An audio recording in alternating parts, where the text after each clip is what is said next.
જય શ્રી કૃષ્ણ મારા વાલા મિત્રો, સ્વાગત છે તમારું અમારી ચેનલમાં। તો આજે આપણે બનાવીશું છોલે પૂરી। છોલે બનાવવા માટે મેં અહીં લઈ લીધા છે 1 વાટકી છોલે ચણા, જેને આપણે 8 થી 10 કલાક પલાળીને રાખી દઈશું। 8 થી 10 કલાક થઈ ગઈ છે ને આપણા ચણા સરસ રીતે પલળી ગયા છે। હવે આપણે તેને બાફી લઈશું, 4 સીટી લગાવશું। આપણે બફાય છે ત્યાં સુધી આપણે શાકમાં મસાલા કરી લઈશું। અહીં આપણે 1 ચમચી વરિયાળી, અડધી ચમચી જીરું, 1 ચમચી સફેદ તલ, 7 થી 8 નંગ તીખા, 3 નંગ લવિંગ, 1 નાનો ટુકડો તજ, 3 નંગ તમાલપત્રના પાન અને 3 નંગ સૂકા લાલ મરચાં। હવે આપણે આ બધા મસાલાને આપણે દળી લઈશું।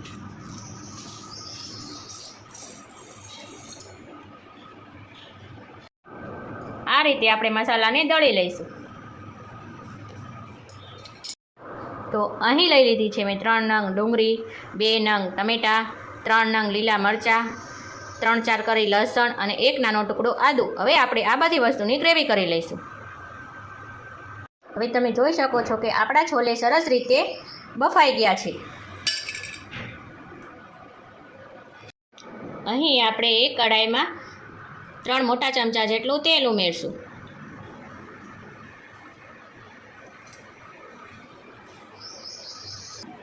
તેલ આપણું સરસ રીતે ગરમ થઈ ગયું છે ત્યારે આપણે તેમાં અડધી ચમચી રાઈ, 5 ચમચી જીરું,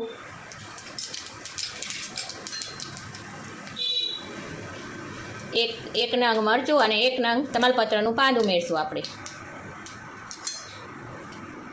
અને 5 ચમચી જેટલી હિંગ ઉમેરી દઈશું। ત્યારબાદ આપણે આદુ મરચાં અને લસણની પેસ્ટ લીધી હતી તે ઉમેરી દઈશું। આ રીતે આપણે 1 મિનિટ તેને સાતળી લઈશું।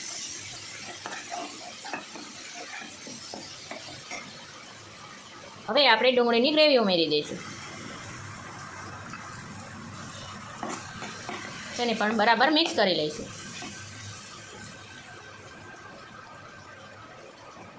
આપણે તેમાં 5 ચમચી હળદર,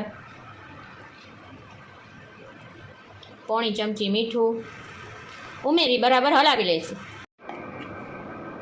હવે આપણે તેને ઢાંકીને રાખી દઈશું ધીમી ફ્લેમ ઉપર। ડુંગળીની ગ્રેવી સરસ રીતે ચડી ગઈ છે। હવે આપણે તેમાં ટમેટાં ગ્રેવી ઉમેરી દઈશું, એને પણ બરાબર મિક્સ કરી લઈશું। હવે આપણે તેને ઢાંકીને રાખી દઈશું। ડુંગળીની ગ્રેવી ચડતા મારે 5 મિનિટ થઈ હતી। તમે જોઈ શકો છો કે આપણી ટમેટાની ગ્રેવી સરસ રીતે ચડી ગઈ છે। હવે આપણે તેમાં મરચું ઉમેરી દઈશું, 1/2 ચમચું મરચું ઉમેરવાનું રહેશે।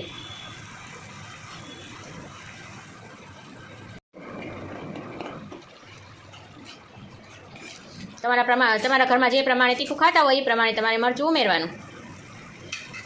હવે આપણે તેમાં ચણા ઉમેરી દઈશું। હવે આપણે તેમાં જે મસાલો દળ્યો હતો તે ઉમેરી દઈશું। આખો મસાલો દળ્યો હતો તે 1/2 ચમચી ઉમેરશું। ત્યારબાદ આપણે તેમાં 5 ચમચી જેટલો ગરમ મસાલો ઉમેરી દઈશું। હવે બધું બરાબર મિક્સ કરી લઈશું।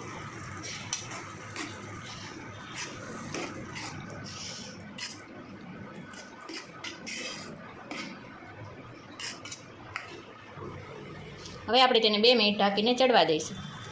2 મિનિટ થઈ ગઈ છે અને આપણા શાકમાં સરસ રીતે તેલ છૂટું પડી ગયું છે, એટલે આપણે તેમ સમજી લેવાનું કે આપણું શાક સરસ રીતે થઈ ગયું છે। તેલ છૂટું પડી જાય ને એટલે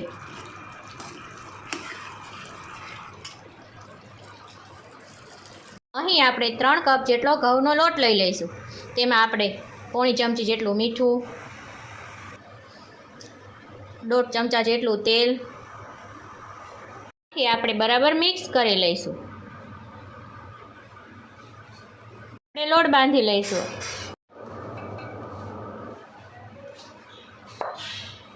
હવે તમે જોઈ શકો છો કે આપણો લોટ સરસ રીતે બંધાઈ ગયો છે। આ મેં પરાઠા જેવો લોટ બાંધ્યો છે।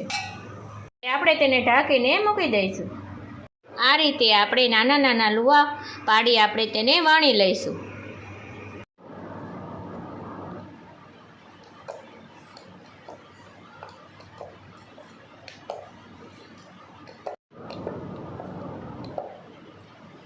આ રીતે આપણી બધી પૂરી સરસ રીતે વણાઈ ગઈ છે. અહીં મેં એક કઢાઈમાં તેલ ગરમ મૂક્યું છે. હવે આપણું તેલ ગરમ થઈ ગયું છે. હવે આપણે તેમાં પૂરી તળી લઈશું.